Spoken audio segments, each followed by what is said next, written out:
আসসালামু আলাইকুম ওয়া রাহমাতুল্লাহি ওয়া বারাকাতুহু। আমরা মাজির ওয়াহেদ নিয়ে আলোচনা করছিলাম। এটা ওয়াহেদের শেষ সিগা। কয় সিগা? 5 সিগার মধ্যে 5 নম্বর সিগা হচ্ছে ওয়াহেদ। ওয়াহেদ মুতাকাল্লিম এর 20 সিগা। কেমন? 5 মাজির ওয়াহেদ মুতাকাল্লিমের কয় সিগা? 20 সিগা। 20টি বহর যেহেতু ওই জন্য কয় সিগা? 20 সিগা। তাহলে সবগুলা ওয়াহেদ মুতাকাল্লিমের চিহ্ন হচ্ছে লাম কলমার পরে তার উপর পেশ। ওয়াহেদ মুতাকাল্লিমের চিহ্ন কি? মাজির মাজির ওয়াহেদ মুতাকাল্লিমের চিহ্ন হচ্ছে লাম কলমার পরে কি হবে? তার উপর পেশ। কেমন? তাহলে দেখো ওয়াজেদ বাতলে মাজি মুতলাক মারুফ মিসলু ফালতু। কি ফালতু? এটা কোন সিগা? ওয়াহেদ মুতাকাল্লিম। কেন? লাম কলমার পরে কি আছে? পেশ আছে। এরপরে ওয়াজেদ বাতলে মাজি মুতলাক মজহুল মিসলু ফুইল তো ওয়াহেদ মুতাকাল্লিম না।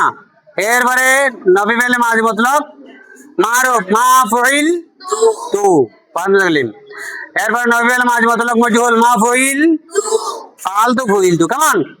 তাহলে মাজি মুতলাক শেষ। এরপর আসতেছে করিব। করিবের কয় সিগা? 7 সিগা। কত কত যোগ করলে এগুলা শুরুতে কি হয়ে যাবে? করিব। কত ফালতু, কত ফুইলতু, কত মা ফালতু, কত মা ফুইলতু। তাহলে এরপর আসতেছে মাজি বঈদ। মাজি বঈদ ওই কানা কানার কিন্তু গেরদান টানতে হবে।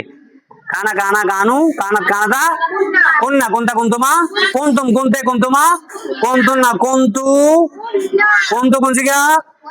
ওয়াহেদ মুতাকাল্লিম তার উপর পেশ আছে। কেমন? কুন্তু ফালতু কুন্তু ফুইলতু মজহুল কুন্তু মা ফালতু কুন্তু মা ফুইলতু নবী মজহুল। এরপরে আসতেছে এহতেমালি।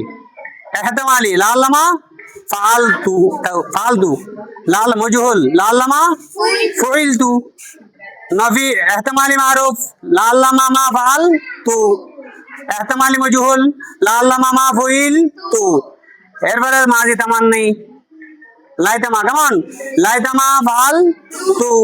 এরপরে লাইতামা ফুইল তু মজহুল তামান্নি মারুফ লাইতামা মা ফাল তু তামান্নি মজহুল লাইতামা মা ফুইল তু। তাহলে তার উপর পেশ আসলাম গলমার পরে তার উপর পেশ আসলে কোন দিকে বলবো? সিদ্ধান্ত কোনো সমস্যা তো হবে না। অন্যান্য মজদুর দিয়ে যদি আমি নিই তখন বুঝতে পারবেন। ঠিক আছে।